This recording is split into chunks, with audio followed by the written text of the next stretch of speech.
Hi, dear cricket fans, subscribers, and friends of Cricket Happenings. This is your host Ram, welcoming you to your favorite edition of Cricket Happenings. Well, on this Cricket Happenings show, we are going to look at the 29th match which was played between India and South Africa it's a day-night game which was played at the Vidarbha Cricket Association in Stadium. And well, there was absolute excitement. This match also went down to the wire, like how the India versus England match ended in a tie. But luckily, well, I wouldn't say luckily, but for South Africa, they were the winners finally in this pulsating match, which they won by 3 wickets. There was the equation was last over, 14 runs were required, and Mahendra Singh. Now this is a question mark that would have been on everyone's mind. Why did Mahendra Singh Dhoni actually give the ball to Ashish Nehra to bowl? Well, Ashish Nehra bowled the last over, and Robin Peterson, the left-handed batsman, creamed him for 1-4, hit him clean as a whistle for 1-6, and then he stole 2 runs, and then finally slammed the winning hit.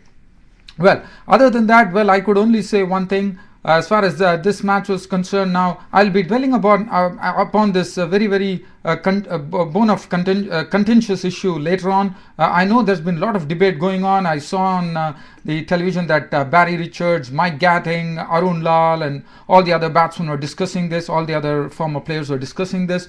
Well, they have every right to do so. So I would definitely talk about that, dear fans, friends and subscribers. But right now, just let's get into the match and see how really things went on here at the Vidarbha Cricket Association Stadium in Jamta, Nagpur. We were all waiting for this key clash to happen between India and South Africa. Well, and it was India who actually won the toss, chose to bat. It was the right decision because Sehwag and Tendulkar put on a century partnership. They put on 142 for the first wicket. Runs were coming at a real clip there. Dale Steyn couldn't do. I mean, the first 3 overs, I would say, the Indian batsmen are a bit tentative, but otherwise, Dale Steyn and Mon Markel, they could do nothing. And India were running with 8 to 9 runs an over, with Tendulkar showing a very good strike rate. In fact, he was striking the ball more than, even though Sehwag was garnering most of the strike. If Sachin Tendulkar, whatever limited opportunities he was getting to actually take strike, he was really playing some classy drives, and one of the high elbow drives really stood out when he played that. I mean, it was simply superb. And Sehwag, as usual, started flaying the bowlers for boundaries. And that was one time it was like Graham Smith, the captain of South Africa, would have thought, well, what has hit him, and how is he going to stop this particular run flow which is going on? And well, it went on. The spinners came. Jack Scalise was introduced. There was no impression created. Robin Peterson also came for some tap, and Johan Botha was the only one who really had some respect from the Indian batsmen. But this particular partnership was absolutely breathtaking. Tendulkar went on to make his 99th century in his entire career. What a bloke Tendulkar has been, and what a loyal servant Tendulkar has been to Indian cricket. It's so sad that India actually lost this match even after Tendulkar scored 101 balls with 8 fours and 3 beautiful sixes, and all the sixes were hit as clean as a whistle. One was the shot that he normally does not play. He hooked Dale Steyn over square leg for a 6. He also hit Robin Peterson for a 6. And Jack Scalise was hit for a 6. Virendra Sehwag, well, he carted 12 fours in his score of 73 of 66 balls. And this was the partnership which was going great guns. And there was also a talk in the commentators box with like Ravi Shastri mentioning that probably India should have gone for the batting power play. Well, probably it made a lot of sense in what the commentator Ravi Shastri was telling. Probably India could have gone for the batting power play, but they didn't. Well, in the end, the results were there. Well, the first wicket to go was Virendra Sehwag, who was out for 73 of 66 balls with 12 fours. It was du Plessis who has to actually break this partnership, which was a great sigh of relief for the South African team, I would say. And after that, Gambhir combined into a very good partnership with Tendulkar and took on the score to 267, becoming a victim. He also played some beautiful strokes. He was using his feet well to the spinners. He made 69 of 75 balls, 7 fours, and well, this is what the story is. 267 for 1 at the end of the 40th over. In the 39.4 overs, India were 267 for 1. But after that, the whole Indian innings absolutely folded up like a pack of cards, because Tendulkar was the one the one dismissal which triggered off everything. Well, Tendulkar, he didn't do anything wrong. He had contributed 111. The batting power play was taken. He tried to strike the ball. It went into the hands of Duminy on the bowling of Morkel. 111 of 101 balls, 8 fours and 3 sixes in that knock. And well, he's just marching on to more and more records. Even in the World Cup, he's on to another record now, having the most centuries in a World Cup. And well, after that, it's a real, as I said, it's a pack of cards folding up. Gambhir was out for 69 75 balls with 7 fours. He contributed. Only the top 3 contributed. After that, it was absolute folding up like a pack of cards. Yusuf Pathan was promoted to the batting order, disappointed with the duck. Yuvraj Singh made 12 of 15 balls, hit a slower ball into the deep of the bowling of Kallis. Mahendra Singh Dhoni was left not out on 12 of 21 balls, a real pity there. India from 267 for 1 collapsing to 296 all out, not even playing the 50 overs, which was a real shame. And I think, considering all this, I would rather give South Africa the credit, and South Africa were the deserved winners of this particular match.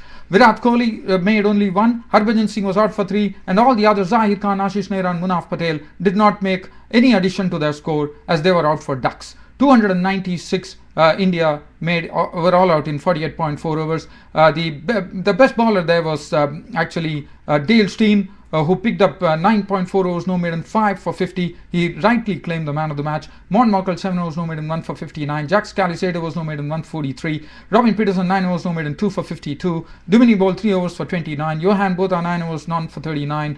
Faf du Plessis, 3 overs, no maiden, 1 for 22. Now let's talk about the real thing which happened here. South Africa, they started off I would say in a very sedate fashion, but basically they were there trying to nurdling the runs. But as usual, Zahir Khan won his battle over Graham Smith, claiming him for the 14th time in any all forms of cricket, as Graham Smith was gone, caught by Tendulkar when he tried to hit a ball which was pitched up to him, hit into the Tendulkar's hands, and he was out for 16.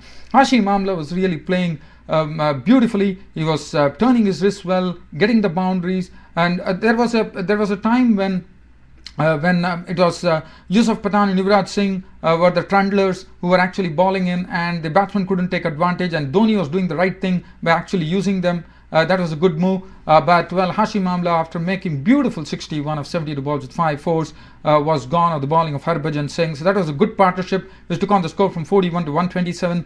Jack Scalise was another good contributor, holding the innings together, 69 of 88 balls with 4 fours. AB de Villiers contributed a very innovative 52 of 39 balls, 6 fours and 1 6 in that effort. Duminy also hit a very good 23 of 20 balls, 2 fours and 1 6.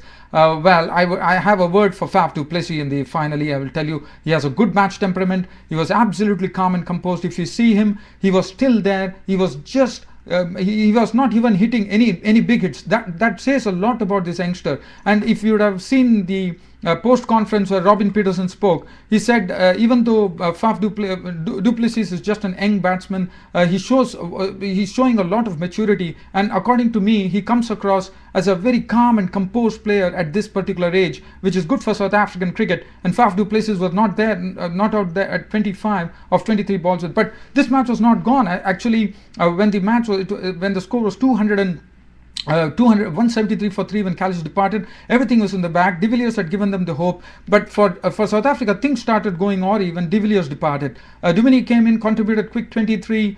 Zahir Khan's 40th over went for some 16 to 18 runs. There was a lot of pressure. Suddenly, Mon van Wyk was LBW bowled, Munaf Patel for 5. Johan Botha contributed a quick cameo, 23 of 15 balls, 2 fours and 1 6. And suddenly the equation turned. And once again, South Africa, the penultimate over ball by Zahir Khan yielded very less runs. It was some superb bowling from Zahir Khan, just giving away 4 runs.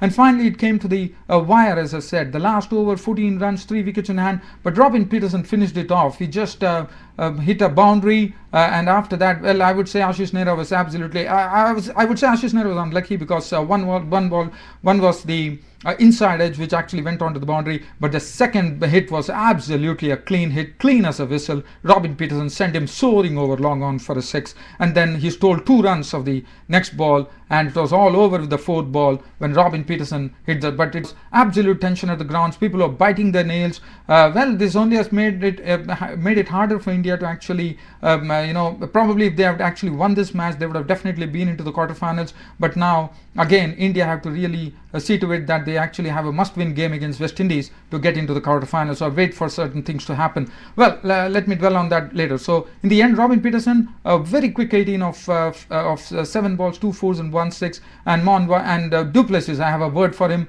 is the most calm and composed person, even at an young age, showing tremendous maturity, not out on 25 23 balls. I thought it made a great difference in this particular match.